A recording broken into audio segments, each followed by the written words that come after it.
You're listening to the TopRopePress.com radio network.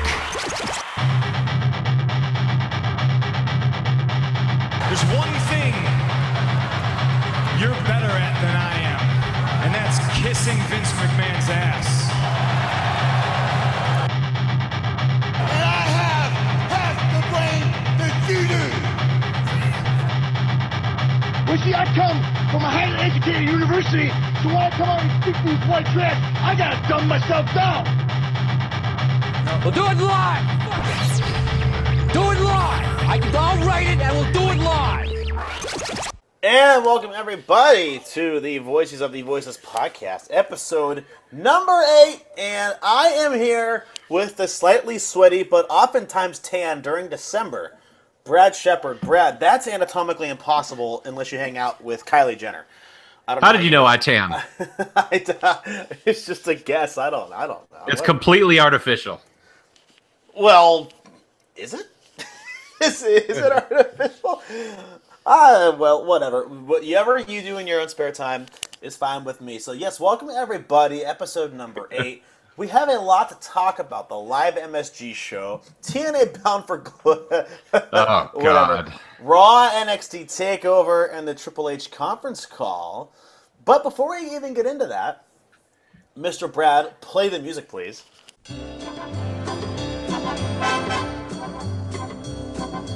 Oh, yeah, yeah, yeah, yeah, yeah, yeah, yeah, oh,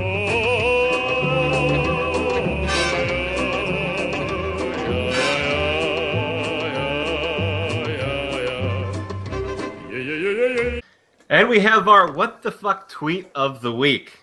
This week's What the Fuck tweet is brought to you by @69_babygirl. And her profile picture looks like Juventud Guerrera and Tamina Snuka had a baby. Wait, I'll let you check it out for yourself. Who was the first person again? Who the fuck? I mean, Tamina Snuka can look very pretty. Who's the other chick? Is that Vicky Guerrero's daughter, Shawl? Is that what you were trying to say? Yeah, you are young, aren't you? I am. I don't know who that is. The Juice, man! The Juice, brother! Hoovy Juice! Juventud Guerrera.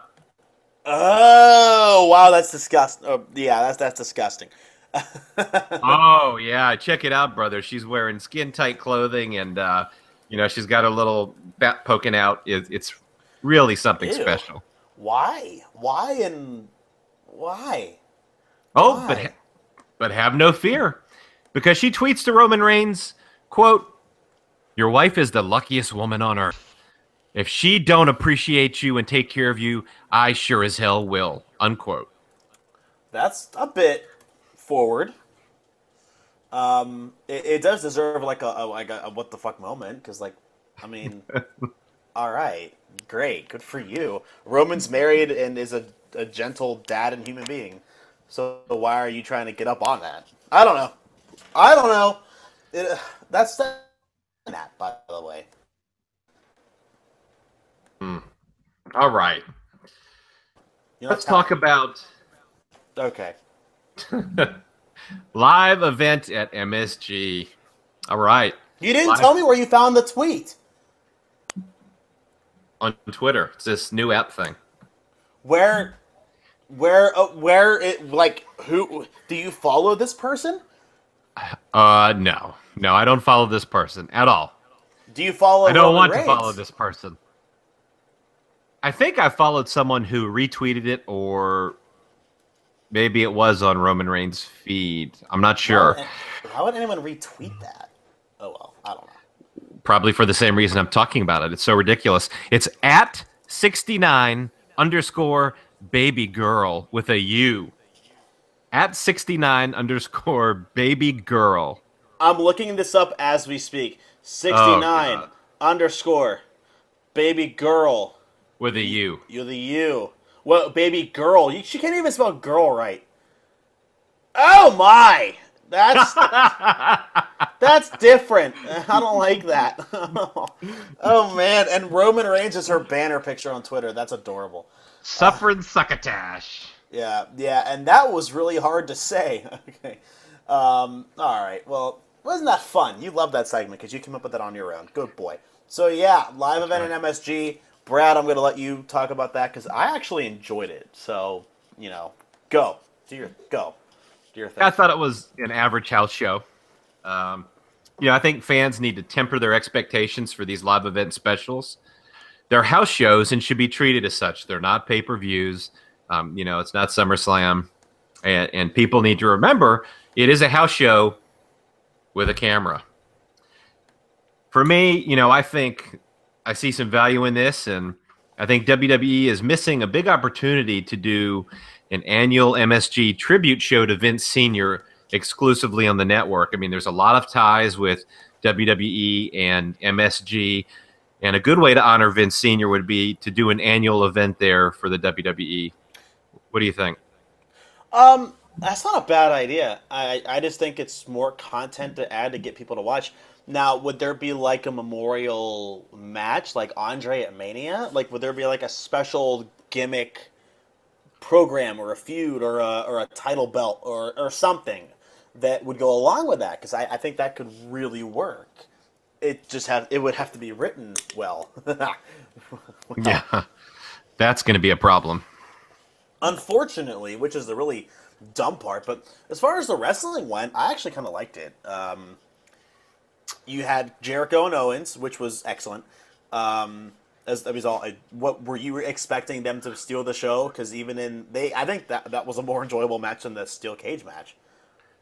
Yeah, it was good. I thought it was good. I knew it would be good, and Jericho's been doing well. I mean, he had a good match with Finn Balor back on Beast in the East, and he's a great worker to be, in the business so long and his age. Can he have a bad match? I think Jericho's getting better as time goes on. What are your thoughts? I think he's like a fine wine. He's aging so well. He is. And I'm serious, and it's kind of hard. I haven't seen one bad thing that he's done since every time he does his little comebacks. He comes back, puts over young talent, leaves, and repeats. Not to steal from Paul Heyman, but it's true. Yeah, I've been a fan of all of it for the most part. For the most part, what do you hate? You hate something about it. What do you hate about it? Well, I mean, I think it's all been good, but I think the Fandango angle he came back for was a waste. But I mean, not his fault. Do you know how over Fandango was? I mean, he was as over as they could come. They had, and I understand that the Raw after Mania crowd is always a huge mark crowd, but the guy people were singing his theme songs all over the world. So yeah, Fandangoing. Yeah, exactly. So I didn't see anything wrong with that at all. I mean, I know, but they killed it. That was the problem. They had momentum. They didn't capitalize on it, just like they typically do. And then they tried to force the Fandangoing thing down our throats and tried to make it like it was cool. But unfortunately, the way they do it, it makes the complete opposite of cool. Well, honestly, I think the only thing that hasn't been killed is the yes chant or the what chant. Or do you think those are being killed too? Which is kind of an interesting discussion. I don't think they've been killed. I'd like to see the what chant killed. You would? Why? What? Why? What? Very, very, very good. The one thing that I did hate, I don't hate a lot of things. I'm a pretty positive person. But the one thing that I absolutely hated is the Divas Revolution, and I texted you. During the show. Yes, you did. And you were on your way home. You were on your way home. Do you still have the text messages on your telephone? And that's a Kevin Nash reference. Do you still have the text messages? Because if you do, I delete my messages. If you still have it, I do. Oh, good. Please open it up and tell me the first the thing that. Please tell me what I said. Because I don't remember. Hell, I don't remember what I did this morning. John Fisher from Saturday Night, ladies and gentlemen. Yes. Quote, Paige is with PCB still. The fuck? This is so dumb. The fuck is going on? Unquote. It's so stupid. Well, why would he? Why would? Okay, so this whole pipe bomb, which I adored. I thought it was amazing. I thought it was great timing too. Yeah. Okay, it could have been done earlier, but look, they're going after Hulk Hogan outside my house. Oh God. Those police sirens, if you couldn't hear. So you had the pipe bomb, right? It's pipe bomb 2 weeks ago. This is chronological order. The next week, she's teaming with PCB for whatever stupid reason. And then Paige leaves because she's upset. And then Natalya tries to insert herself in the match. You can't do that. That doesn't just happen. So you have that take place. And Paige leaves after taking out Natalya. Fine. Whatever. So it looks like Paige is back together with PCB. And then at MSG on Saturday, she teamed up with them again.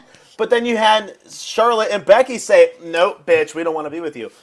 And then Paige cut this stupid ass promo about being a whiny bitch, and she's like, "I don't deserve that." And I was like, "Well, this is fucking stupid." So then on Raw, what happens? It's just a match between Paige and Natalya, and she loses clean in a pretty decent match. I think it was about 7 or 8 minutes. Either way, she loses clean. What in the hell are they doing? Do they just want us to forget the pipe bomb never existed? Well, you even went on and said, quote, "The booking of MSG and the Divas will make you puke," unquote. Because what else are you supposed to think? What are you supposed to think? Whenever Paige has this great segment, and she really proved that she was amazing on the microphone and can carry a segment by herself. And what? They say, fuck that. We're just going to have her feud with fucking Natalya. And I love Natalya, so I'm glad she's on television. But find something else. There's been no progression to the storyline whatsoever. And there are 2 rumors that are out. Rumor number 1, Vince McMahon's micromanaging again because the ratings suck. Actually, there's 3 rumors. Rumor number 2, they're blaming Seth Rollins for the ratings. That's not a part of this conversation, but that's still something I needed to bring up. And 3, Paige is being punished because she has heat backstage, and that's why she's getting demoted. She really is. Yep. Well, who knows? Whatever. Yeah, it is what it is. I definitely have a rant coming on the Divas a little bit later. By the way, I do want to say that according to Dave Meltzer, the finish to the Tag Team Championship was changed, and the Dudley Boys were originally scheduled to win the titles. No kidding. So, what was changed about it? Like, why did they change it, I should say? Don't know. That we don't know, but the original finish was the Dudley Boys winning. So I don't know what's going on, if they'll win at Hell in a Cell. I can't see them dragging this out to TLC just to do a tables match. Well, at least I hope not. They're doing the feuds that last forever now. They're on one of those kicks, so who knows? But honestly, I like that if it's written properly. I love long-term feuds. Remember Shawn Michaels, Chris Jericho back in 2008? It was brilliant. It was a beautiful program. Well, that's because they actually had a lot of input and wrote the stuff themselves. And then the problem now is it's not good. It's not entertaining. A good feud that lasts several months is entertaining. There's drama. There's a build-up. There's a climax. We don't have that. Now, what do you think was the last great long-term feud? I think it's very, very easy. John Cena, CM Punk. That was probably it. And then, before that, even Randy Orton and John Cena back in the late 2000s was excellent. Michaels and Jericho. You could even put Undertaker Lesnar there, but it wasn't as long as I would have wanted it to be because Lesnar kicked the shit out of the Big Show at the Rumble before Mania when he beat Taker. So, I don't know. I have to sit there and say Punk and Cena. Maybe Orton and Christian. That's also up there. But that's really it. Well, the Big Show also got his ass kicked by Brock Lesnar on the live event at MSG as well. It was a 4-minute squash, and we obviously knew that was going to happen. But all I could think was, so this is what Cesaro was sacrificed for? Well, there's another rumor, by the way, that Cesaro's in the doghouse. Yeah, he's being punished for whatever reason, and they don't want to push him again. God damn it, he's Swiss. Well, what was the? He probably doesn't even eat steak. What was the quote?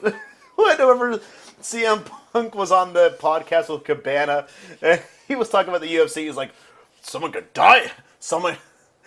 UFC, it's barbaric. Somebody could die. Oh my God. Anyway, so in a nutshell, yeah, Seth Rollins didn't win again. It was a predictable ending, but I love Kane, so it's okay. And Kane came out and fucking, that shit. Yeah, Kane came out, Rollins was climbing out of the steel cage, and then he's like, oh shit, I don't want to do that. So he tries to hit a frog splash off the top of the cell, which would have been a huge moment, but Cena rolls away, hits him with the FU, and wins. And yeah, I think we covered everything that important that happened. I think Stardust and Neville fought again, but who cares? Yeah, he's losing all the time now. I know. Oh yeah, and what happened to Neville on Raw? That was funny. So that was it for MSG. I give it like a 5 out of here. I don't want to be like Bret Hart. I'll give it a 5 out of 10. The Owens and Owens and Jericho match it saved it. Well, which did you like better, Beast in the East or this show? Oh, Beast in the East. There's no doubt about it. Yeah, it was a better show. The difference is Triple H produced Beast in the East. Vince McMahon produced the live show at MSG. Is that right? That's right. Yep. There you go. There's your difference. Well, I mean, I'm not going to sit here and say that could be the only reason, but I think that's a telltale clue. Anyway, we're getting off track. Actually, yes, we are. No, well, there's TNA Bound for Glory. Honestly, I've been so ignorant towards this. I don't know a fuck about what happened, except that they totally ruined everything. So I will let you take the floor. Well, that's pretty much TNA in a nutshell. I mean, what a grapple fuck this was. That's a new word, grapple fuck. That's different. Okay. Yeah. Yeah, explain yourself. Save for special occasions, folks. Dixie and TNA's creative team have become a complete embarrassment at this point. Okay? They thought they were being taken off Destination America in September, even though Billy Corgan tried his best to insult everyone's intelligence by saying we were all getting worked by a sloppy angle, as he put it. So they taped a mass amount of tapings up until that point in September with clearly no long-term planning. At some point, they worked out an extension there with Destination America through the end of the year. Only they had no content to run with except some old tape matches.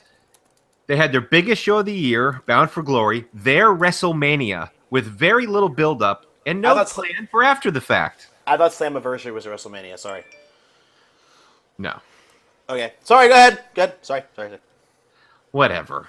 None of them matter. You know what? They could all be their WrestleMania. When 1,000 people show up, it really doesn't matter. Okay? Someone made a decision to put the TNA World Heavyweight Championship on Matt Hardy. I don't know who that was or why on earth they possibly thought this was a good idea in this circumstance. And look, that's not a knock on Matt Hardy at all. I like him, but logically, when you only have random match footage to fill future episodes of Impact Wrestling, which includes zero footage of Matt Hardy with the championship belt, you have to do what's best for business. They had a ton of footage with EC3 with the championship. Why not have him retain? Instead, they put Matt over. And then they needed something to account for that. They went with a Twitter angle where EC3 filed an injunction and Hardy wasn't allowed to appear in Impact Wrestling with the championship. As the story played out, Hardy, who was only added to the main event at last minute, just surrendered his championship 2 days after winning it. Via YouTube. Now just imagine how Seth Rollins won the WWE World Heavyweight Championship at this year's WrestleMania. Okay, now picture his win being challenged in court and him just surrendering the championship 2 days later. My question is, what the fuck was the point of that match to begin with?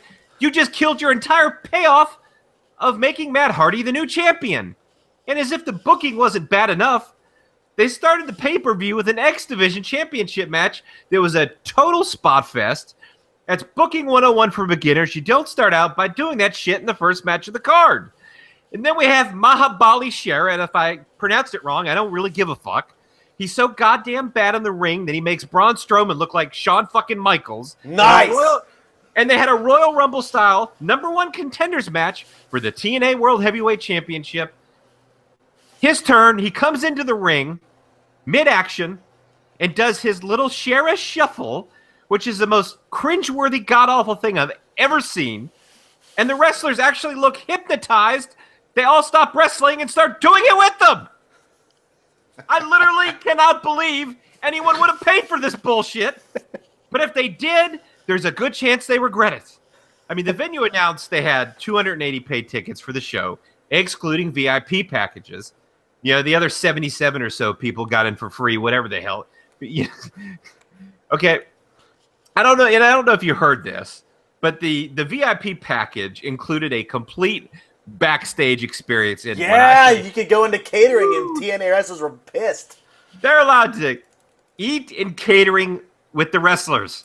The only sanctuary the talent has, the backstage area where they're trying to have a few moments of privacy before a show and eat a goddamn sandwich, and now they've got these fucking TNA mecha marks invading their privacy. It was unbelievable. And frankly, it's no surprise I heard that some of the talent were upset about this. Well, yeah, they might not be on TV. But they did sign a TV deal with India in Sony 6, which no one's ever heard of, so good for them. Yeah, that's just continuing and it was really only an extension. That's where they get their India TV. I mean, that was just to make them look good. That was fluffy PR. They still don't have a U.S. TV deal. They're not in any serious negotiations that we're aware of. They're in trouble. It's good and bad. It's good that it's happening because they're an absolute embarrassment of a wrestling promotion. But it's bad because WWE needs competition to stay up on themselves. So they have good talent. I don't want to see anyone out of work. But just imagine a business run that poorly, a mom and pop shop, a Walmart, a Target, a whatever your store of choice is. Being run that poorly, they deserve to go out of business. And WWE needs competition. I want to see TNA succeed, but goddamn, Dixie Carter is the most incompetent fucking goddamn nitwit I have ever seen in a wrestling company. Well, that's one way to put it. Darlin? Yes, darling. All right. You done? You have nothing else to add. I don't, because you're the TNA guy. I'm not. I just actually kind of refuse to watch it because it's boring and it's a waste of my time. So we're starting a new segment on the show and this is all Brad's idea. So instead of recapping Raw in its entirety, we're gonna do a hit and miss segment. It'll be a hit and would you miss? There's no sound effects. That was all my mouth. So there'll be hit and miss, a review of Raw. So we have 5 topics. Topic numero uno. Hit or miss, Brad. I'm sorry. So on like full disclosure, honest to God, it says narrated by Brad. I don't care. I'm gonna do it. Because I talk way more than you on this thing, and we can't have that. So, hit or miss. WWE's use of Brock Lesnar, which was an attempt to help ratings. Brad, hit or miss. Quality over quantity. Yeah. Okay. So I thought this was a miss. You know, and the ratings, which were only up ever so slightly, confirmed that, in my opinion. I understand they want the viewer to think all parts of the show, whether the beginning or the end, where they had Cena, are important. But to fly him out to do an opening segment, throw around the Big Show again, and then leave before Monday Night Football even started. I mean, I thought they could have used him a lot more effectively throughout the show. And going back to the ratings, and, you know, I think you do have to account for the declining ratings on standard TV, cable, and satellite formats as a whole. But you cannot convince me if Raw were better, viewership wouldn't be in a better place. I hear a lot of excuses about football, and it is somewhat valid. It's a close game, they said on Monday, blah, blah, blah. Well, guess what? Football was exciting during the Monday Night War when you had WCW and WWE or whatever, okay? And guess what? You didn't hear any excuses then about football because you had fucking monster ratings and product interest. You did. So you can always find an excuse, but if your TV show is good enough, it will always have viewers. So my question to you is, how would you improve Raw's low ratings? I already told you, a brand split and the development of newer stars. I say that all the time. And better writers. I hate to say it, and maybe Triple H taking over. This is what should happen. It isn't going to, but it's what should happen. I love Brock Lesnar, so I enjoyed watching him. But, excuse me, I want to read you something. I covered this last week. It's how Paul Heyman would fix the Raw ratings. Okay, so here it is, and I quote. I think if there is erosion in the ratings, then we are in a cycle within the industry where fans are going and looking for or finding other interests. This is not dissimilar to any other forms of entertainment. The key has always been to replace those who leave, to bring in more fans at any time you are losing fans. At this particular point in time, there is a search to find the new fan. I am not one who looks at the ratings every Tuesday and says, well, we haven't replaced everybody that is left. The ratings didn't double. I'm not expecting the type of increase tomorrow or the next week or the week after that. A long-term solution is with a number of brand new stars, all in compelling situations with riveting storylines and new matchups. This is what will bring an upswing to the ratings ever slowly to where their average rating goes up a little bit each month, end quote. Do you agree or disagree? Because I agree 100,000%. I can't say that I agree 1,000%. Because it's impossible, but you can agree 100%. I don't agree 100%. What is he even saying? Okay, it sounds like to me he's trying to make excuses for WWE. All right, Brad. For those that are actually in the television industry, I will explain. I'll explain to you what exactly he's talking about. Just for example, in the news industry, ratings can't jump like that. It takes time. Whether you have new graphics, better writing, better talent, and unfortunately, this is true, sometimes more attractive talent. I don't like that that's the way it is, but it's the way it is. And things of that nature, it can't be done overnight. You know, for example, if a TV rating wants to get 5 to 6 million viewers a night, like NBC Nightly News, for example, it is not going to happen overnight unless they break the biggest story of the world, kind of like the Sandusky case or Hurricane Joaquin or Hurricane Ivan or Jared the Subway guy. A lot of those things do build a news organization, but it also takes more time internally as well. For Raw, it's the same exact thing. Brand new stars, which they have, which is what I've been talking about for the last few weeks. Brand split. More stars are created when there's more opportunities to be had. Period. End of story. You're telling me if there was no brand split that you would have had just on one show, you would have had Kurt Angle, Eddie Guerrero, please help me if I miss any, John Cena, Brock Lesnar, Chris Benoit, and Kane, The Undertaker, Edge, Christian, the Hardy Boys, the Dudley Boys, all of them, and you're older than I am. Please tell me where I'm wrong. If they were just on one show and the other show didn't matter, and if there wasn't another title bout. Okay, but where you're wrong is what Paul Heyman is missing here is he's talking about cycling through fans. That is true. But you can keep the fans' interest. The average age of the Raw viewer is 40 years old. Hey, here's an idea. Stop fucking marketing to little kids when you got a bunch of goddamn 40-year-olds watching Raw. It isn't just them, though. They have to advertise to different demographics. That's the point of trying to grab different audiences. The teenagers don't like it anymore because it isn't cool. So let's have a show on Monday night from 8 to fucking 11 p.m. when every 10-year-old in the earth should be in bed. That's true. I can agree with that one a lot. That isn't the case anymore. They're on USA Network. They want a family-friendly product, and they're giving that to them. Plain and simple. They're giving it to them, and everyone else is tuning out. I wouldn't say everyone else. They're still getting over 3.3 million viewers per hour. Oh, it's the lowest ratings. It's since the late 90s. It's the shits.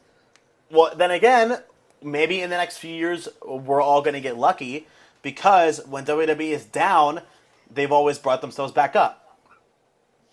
I mean, think about when you were a kid.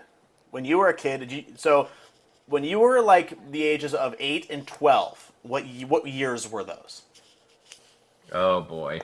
88 to 90.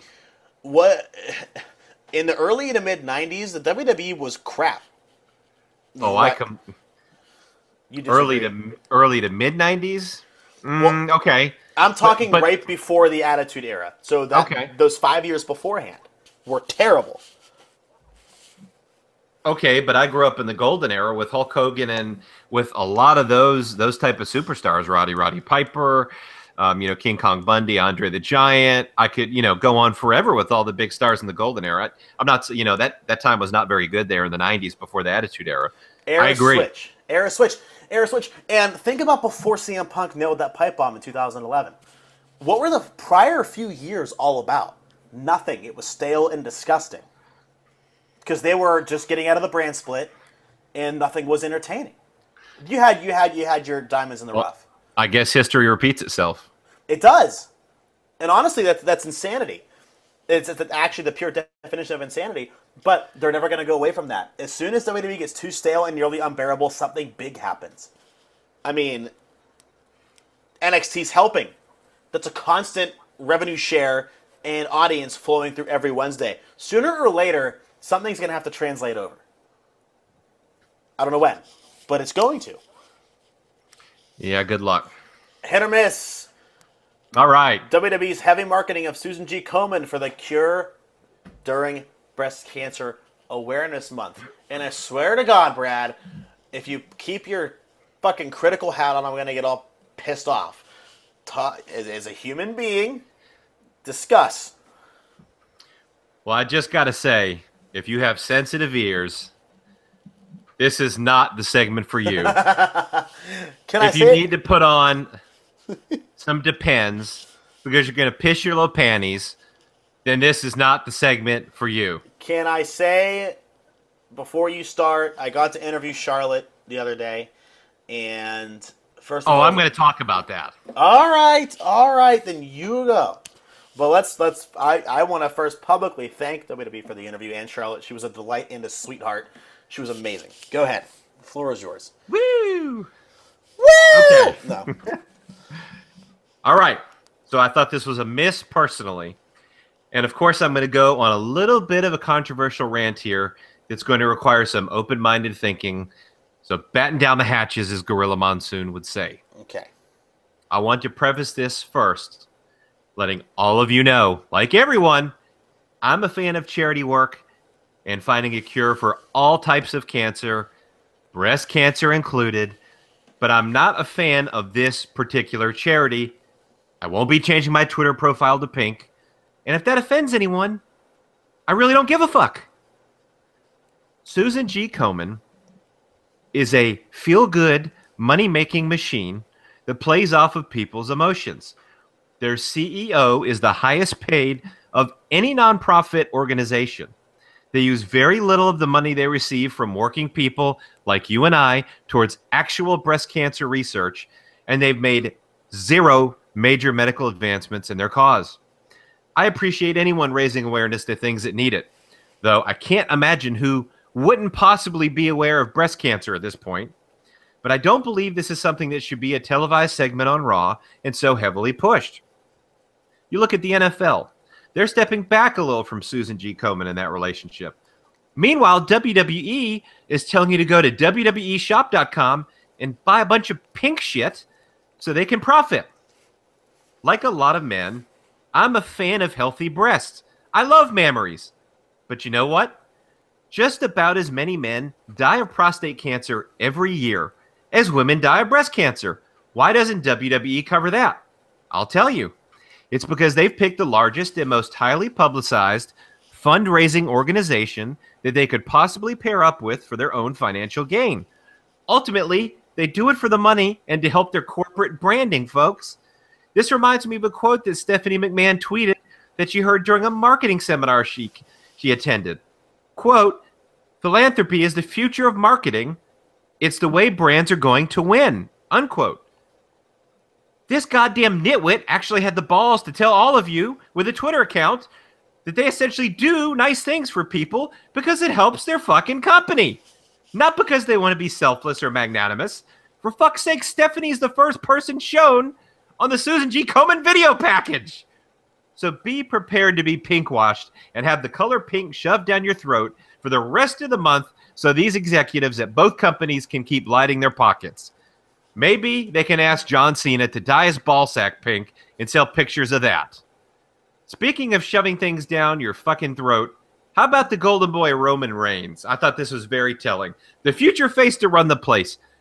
When you're the hand-picked Wonder Boy, and you can't even cut a promo in support of cure for breast cancer and get over, you know you've got a major problem on your hands. I could have heard a mouse fart during that segment while he was talking, and that is a big problem. And I think he's going to be featured heavily as John Cena is out for 6 weeks. Your thoughts? Well, that's certainly one way to go about it.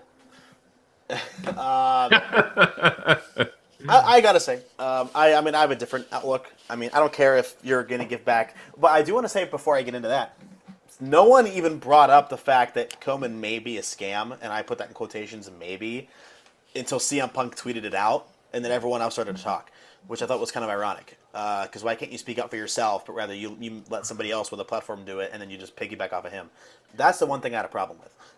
But I thought the segment was it had a point, and they drove it home. And yeah, it's a marketing, it's a sponsorship, of course. They're partnering, but my perspective is different. I mean, I am gonna buy a Rise Above Cancer shirt. I am, maybe I'm a sucker. I have faith that WWE will give the money to Coleman, and Coleman will do right with it. Until I hear from Coleman or a reputable news organization saying that Coleman's a scam, I'm not going to believe it, just because I'm a journalist and that's how I think.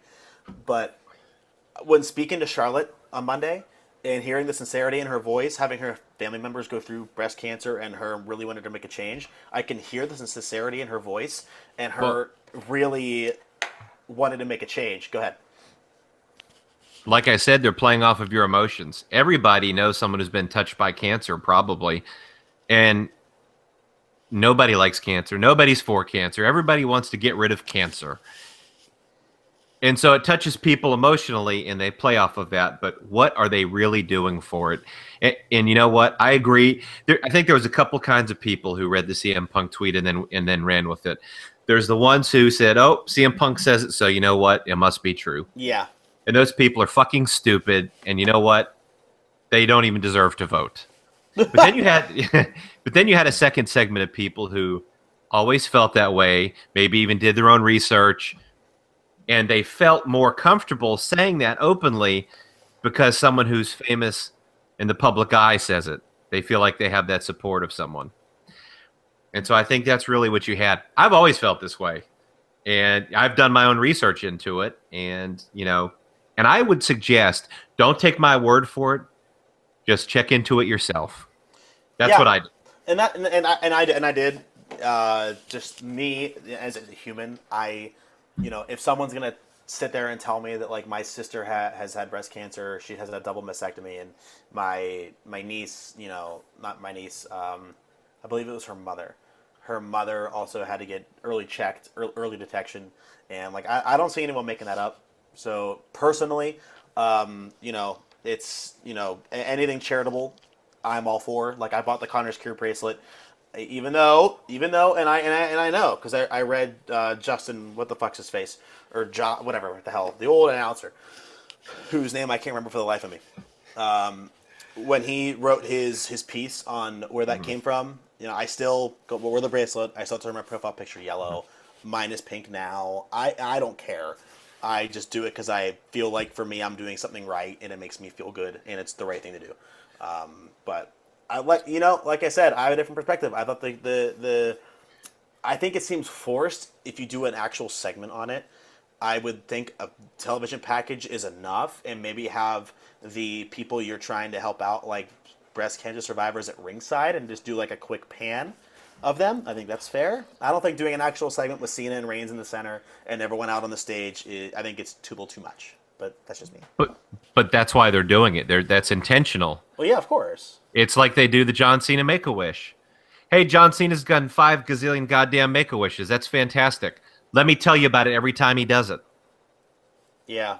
To me, when you do charity and you have all the right intentions, and it's not for profit, it's not for building your branding, you don't need to tell the whole world. Well, you do know that Cena isn't the one making sure those are done, right? Cena does it, and he doesn't promote it. They promote it for him. So no, I completely understand that. I'll back Cena up on that. He's never once said, "I'm important. Go look at me. I'm helping a Make-A-Wish kid."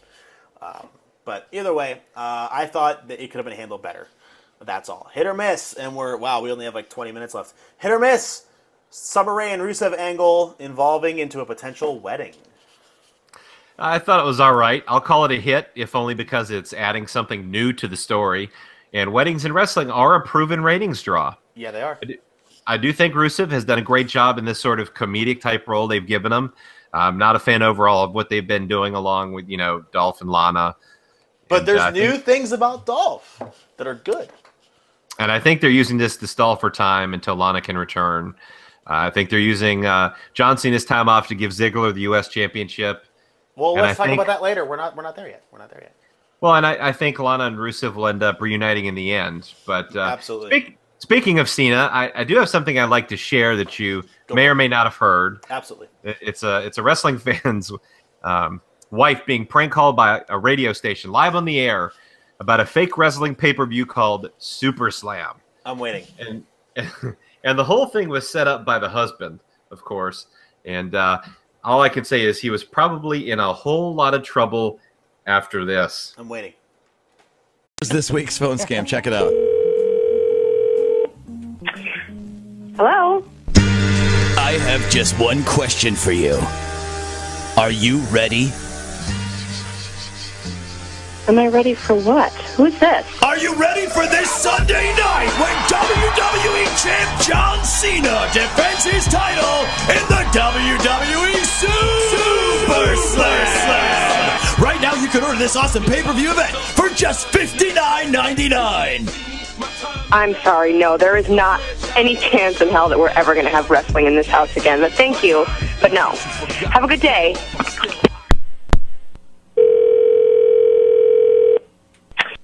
Hello? And goodbye to anyone standing in John Cena's way when he takes on 6 men in a steel cage shoots and ladders match at WWE Super Slam. Order now and save $10 with a low price of just $49.99. Sir, you guys just called me, and as I mentioned before, we're not ordering this, so please stop calling my house. Thank you and goodbye.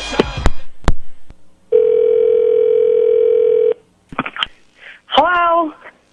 Hi, can I speak to Champ? Who? Champ? Is Champ there? Who is Champ? That question will be answered this Sunday night! Cena defends the belt Listen, at WWE Super Slam! Hey, sir! Taking on Please Sheamus, quit calling my house! The Undertaker, Quit calling me! CM Punk, and even Triple H and the Big Show in a spit-swapping makeout match! WWE Super Slam! Hello? Hello? Can you stop screaming in your little sirens and whatever that is? Can you knock it off for 5 seconds? Not interested. Stop calling my fucking house.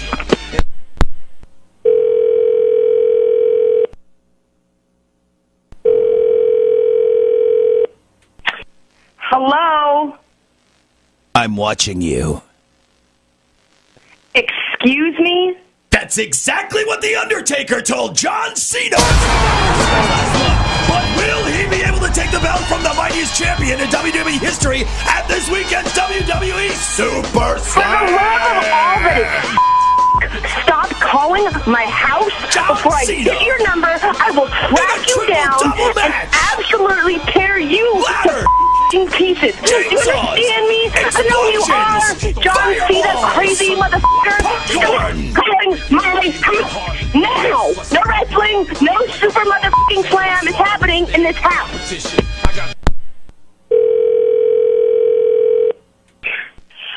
I swear to Jesus, if this is those wrestling again. Okay, good morning. Hi, I'm just calling this morning to ask if you're a supporter of the United States military.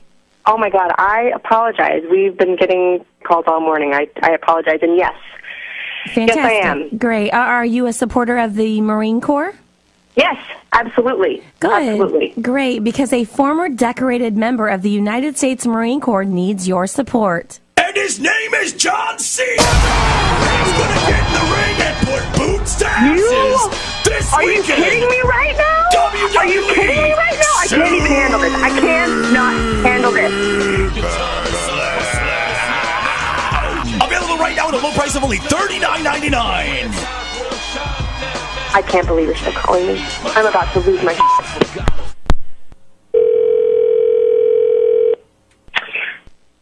I swear I'm about to call the police. Hello. You have a collect call from John Cena! Will you accept the charges? Oh, your mother. Listen, stop calling. Is listening not your strong suit? Because pretty sure it is, but you're not hearing me. Shut your beaten down brain from Super Slam and listen. I am not interested. I don't care if they're $59, $49, $39, or 39 cents. I don't want it. It won't happen. It's not coming on my TV again. It won't be allowed in this house. You understand me? Never again will there be wrestling here in this house. Not a piece of going through closets and taking out T-shirts and burning them and calling the police and telling you that you're harassing me. Stop it now. And I am calling the police. Good luck to you. Have a nice day. Yourself. God damn. What? Hold on. Marie, this is the Z Morning Zoo radio show on Z104. How are you? What? We've been phone scamming you. Your husband Donnie told us to phone. We are all in a fight right now. Are you kidding me right now? I'm so sorry. I felt so bad for you. I couldn't believe the mouth you had on you. Oh my God. Well, listen, I haven't had my coffee yet. Shut up. Oh, I'm sorry. Yeah. I know how Well, listen, we won't be calling you back anymore. I promise. Okay. Thank Jesus. So you won't have to hear. You won't have to hear this. All right, you won't have to hear that anymore. I swear to God, I was gonna go to jail, and it was bad. All right, Brad. Now I've heard that before. It's fucking fantastic. It is. You have to check it out online if you haven't heard it. The radio station continues to call and harass this lady. It's absolutely hilarious. Hit or miss. I did love the Summer Rae and Rusev angle. I think it's so different. It's so different, and I love that. I love that.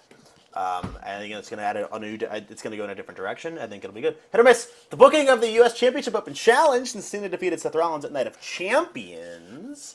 What happened? Go. This is a miss to me. Oh, I loved it. I loved it. I think they've bastardized the Open Challenge. No, and I don't understand the point of this to begin with. If Cena was going to take 6 weeks off, which he asked for back in August, why did they book him to win the U.S. Championship? Listen to me. And this is where I completely loved where they're going. So, the New Day is in the main event, all right? So get that through your head. That's fantastic. And I know you love the New Day. 2, Cena said last week, get serious or get out. I'll kick all your asses. And there was continuity in the storyline and the writing. Did you not pick that up? And that's not a snarky comment. I mean, their continuity, they went from a comedy act to being completely serious when they attacked Dolph Ziggler. That was the point, because Cena said, get serious or get lost. And they did. That was the whole point of the angle, to prove that New Day is serious. Oh, my God. It just didn't make sense. There was no introduction to them. They should have built it up. They should have added a segment or two in between that to show them building up to anger. Okay, I could see where you would go with that. And point taken. But the end result... no comedy act should be the main event. They're not a comedy act of the tag team. They're a comedy act, and they're still serious wrestlers, you know. But they're a comedy act. That's an indictment on WWE's booking. They shouldn't be in the main event as a comedy act. But they're so over, they don't have a choice. Then again, so was Damian Sandow, but whatever. I loved how it panned out. And after the fact, after the match was over, and of course it was going to be, interference and they lost. But when Ziggler came out and Ziggler super kicked Cena, you knew that that's where they're going with it. And I can't wait for this feud to start. I cannot wait. Because for once, they're going to tie in Total Divas and have it make sense and have it work. I cannot wait for it to start next week. Ziggler's going to win the United States Championship. Fuck yeah, he will, and he deserves to. And he'll feud with Rusev. Again. Probably. And so what? It's for the But belt. Rusev and Lana will get back together. Of course they will. And that's how Rusev will get the title back. Yeah. And I think Ziggler may turn heel, but Rusev may turn babyface. He does a very good job with what they give him. So, yeah, he can make it work. And You can. But and what wouldn't be better if Rusev holds it until, let's say, New Year's or maybe even the Royal Rumble, and have Finn Balor finally get promoted, which is coming, by the way, and have him take the title from Rusev. Why not? Or why not? Why not? Why not? First of all, what's your opinion on Finn Balor's total sidebar? I think there's no way Vince fucks this up, or rather Kevin Dunn, because honestly, Vince is the most successful promoter ever. So props, but there's no way he can fuck up Balor. There is no, because someone said to me, Vince is gonna fuck up Finn Balor, and I said no, not even Vince will screw this up. No way, because he sees how good it is. So you want to know my thoughts on Finn Balor? I'm afraid to ask. He's short. So he's the hottest thing in wrestling and never talks. Well, define the hottest thing in wrestling. Most popular. They do his entrance with him. You can't tell me you're not a fan of Finn Balor, seriously. Look, I like Finn Balor. I think he's been a little overrated in NXT. He's done some great work in New Japan. But I do absolutely believe when he's on the main roster that they can and likely will fuck that up. They did it with Neville. All these guys who were coming up from NXT, and granted, Owens. Okay, you've got one, and that doesn't include Ambrose. Oh, they weren't in NXT. They were in FCW. I know that, but they were in NXT. That's where the Shield started. Technically, that's where their whole gimmick began, was in NXT. But they were products of FCW. Of course, yeah, they were. Kevin Owens also, by the way, lost a bunch of matches in a row, which we talked about. But where is he now? Okay.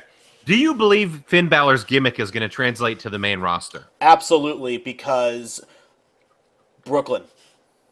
Enough said. Okay, but Brooklyn is a unique crowd. That's a smart crowd. Not all of them were. But yet again, I'll give you half, at most half. Half of that arena might have been Mark fans, but the other half were not. There were kids, there were adults. I saw casual fans in the audience, and they were doing his fucking entrance with him.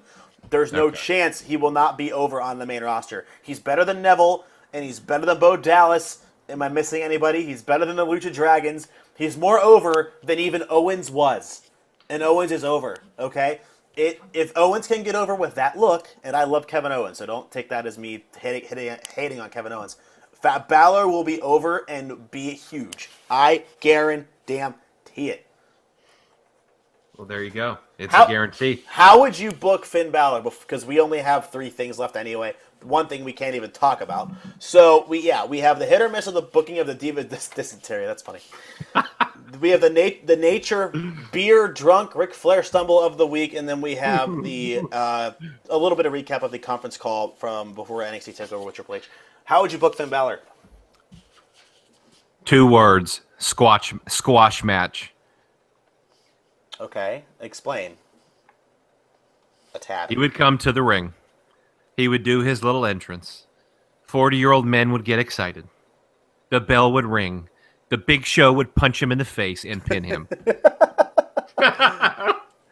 Because you have to job to Big Show before you can succeed. Clearly, unless you're Daniel Bryan, in which you have to job to Sheamus before you can be successful. In under 20 seconds. So, hit or miss, the booking of the Divas Dysentery. Now, you said you had a rant. I already did my piece a little bit earlier. And since Charlotte has a spot in my heart now because of how awesome she is, so I can't say much negative. So, you have the floor once again. Well, this is just, I don't even have a lot to say. It is what it is. And I know, you kissed her ass a little. You got the interview from it, and that's great. I think that's fantastic.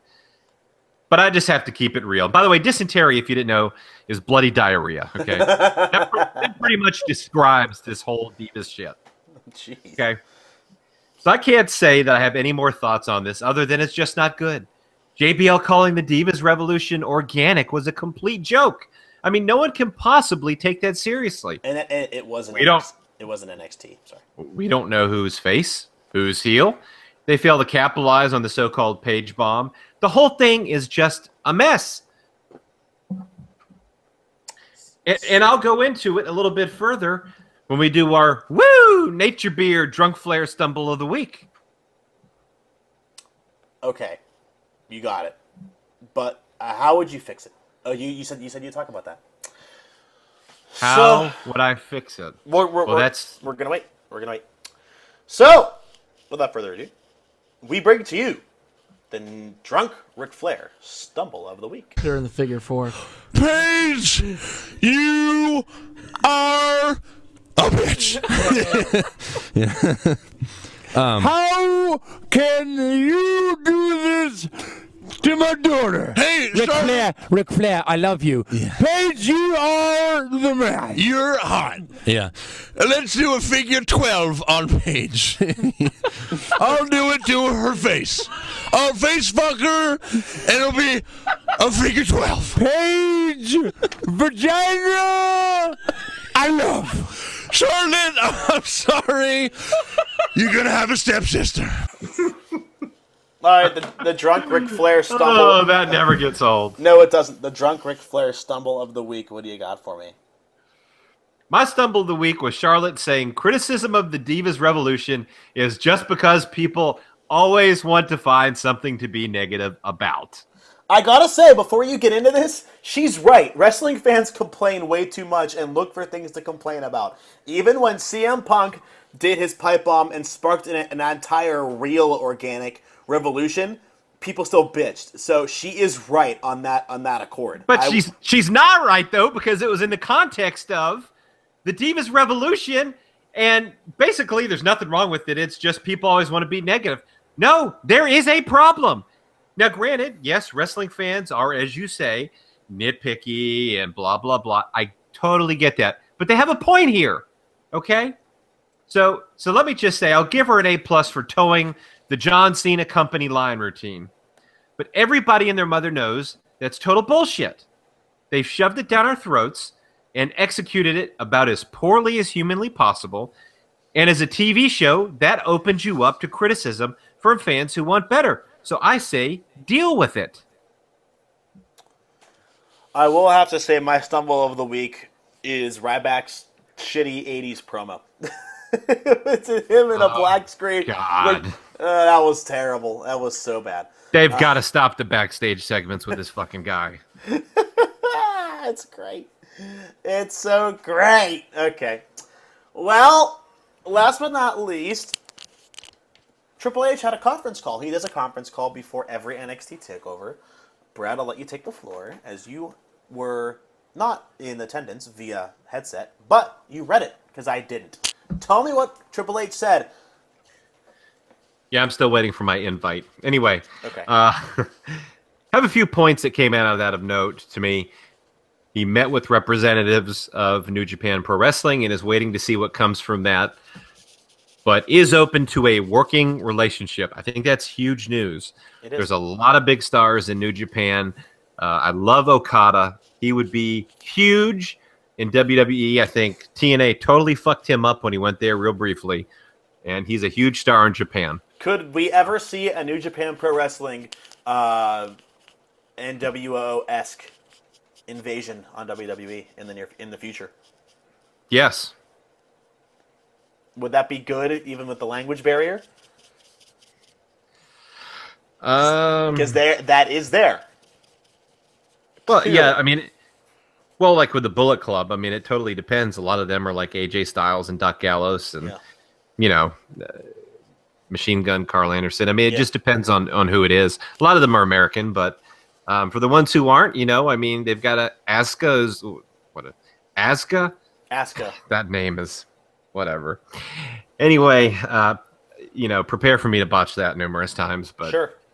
You know, it's something they can work on, but I don't think it's that big of a deal, and I'm very excited about it.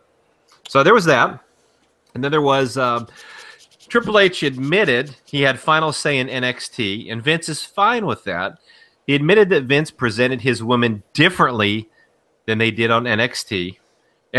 Yeah, I mean, one group is based around being bitchy women who appear on a reality TV show, and the other's the main event. I think that pretty much describes it. But yeah, you're right, and I could easily tell that Triple H's hands were on NXT, and he had the final say. I did sidebar. I did love how the Team Bad was used on Raw in Boston, playing off the Boston angle, you letting Sasha talk. I thought that was hilarious. So go ahead. Oh, I did not like the whole. Boston that was awesome. It's awesome for who? Sasha, and that's all that matters. Oh, okay, but you're actually trying to, build a TV audience. It's got to be awesome for the fans. What was awesome about that? Sasha got over, and they were funny, and she won. Period. But you have to understand, you're playing to, okay. You're playing to not just a live crowd, right? You've got a lot bigger audience that is not from Boston. In fact, they may not like Boston. They may hate the Patriots. Well, certainly. Yeah. Now, I love the Patriots. I'm a big Boston sports fan, but guess what? Ew. I also realize a lot of people fucking hate Boston sports. So for your local market house show that's not televised, that's a great idea. For national TV, when you're playing to millions of fans on top of your small arena on TV, that is not a smart move. All right, you're incorrect. Anyway, moving on. What else did Triple H say? He did talk about the cruiserweights. He would like to see them back. That would be great. I would be a total fan of the cruiserweight division. Loved it. Always loved it. In fact, that's really one of the big things that got me into WCW. Is, the Eddie Guerrero and Dean Malenko and Rey Mysterio and those guys really anchoring the cruiserweight division there. It was really, really good stuff. Loved it. And, I would love to see that. So, yeah. But Vince likes big guys. And when he gets nervous, he gets panicky, he goes back to big guys. And, people like Braun Strowman who still don't know how to apply a head and arm choke. And so, I don't know. I don't see it with Vince, but would love that. And he also said Vince was at NXT Takeover Brooklyn and liked the show, which was pretty interesting for him to say. I don't know if that's complete crap or if it's true, but it pretty much was not booked in a way that Vince typically would. So that's why I found it interesting. Well, he's said that he's liked NXT before.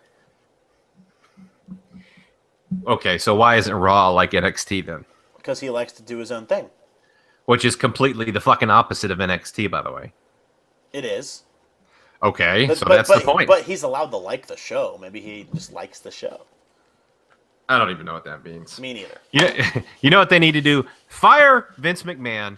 Vince McMahon steps down. Whatever you got to do, you got to get rid of Vince McMahon and you got to get rid of Kevin Dunn for there to be any change to the main roster product.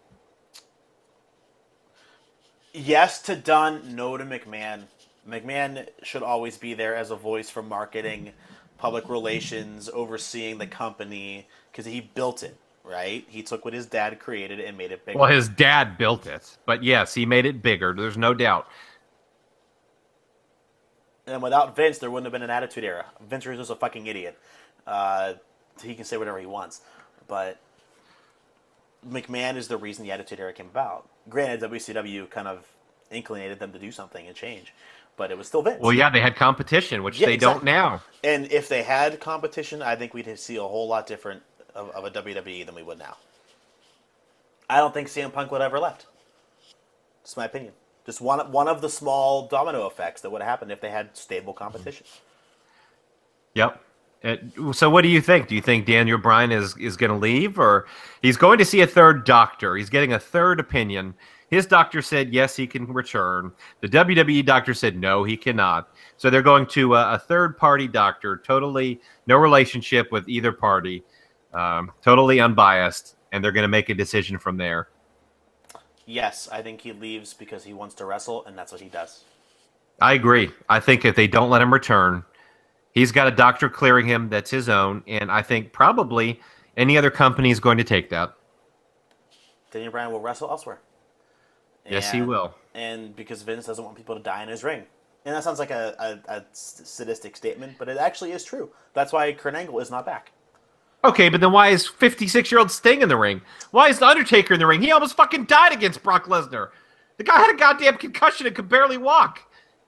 Stop putting these 50-year-olds in the ring. That's Vince. That's Vince wanting to maximize his options. Honestly. Okay, but if he doesn't want them to die in the ring, stop putting them in the fucking ring. I don't have an answer. He wants to put the best people together, and unfortunately, maybe that's going to help your ratings the most, putting Sting and Undertaker on TV. Then again, it's not if you look at the ratings. I was just going to say that the ratings they're not going up. John Cena was on the last segment in Raw, and Raw lost viewers. That's it. It's not working. It's time for a change. There needs to be a new formula. And we can end on this. Before we do that, we can end on Triple H said Rome wasn't built in a day in response to the WWE Divas Revolution not succeeding immediately. And I believe Triple H when he talks about the women because he helped build them. So enough said. Anyway, what were we saying? I totally lost track. You know, John, not enough gynecologists get to practice their love of women all over the world. Okay, what does that have to do with anything? Nothing. You just okay. You're talking about women, and I remembered. Yeah, I remember. So nothing to do with women.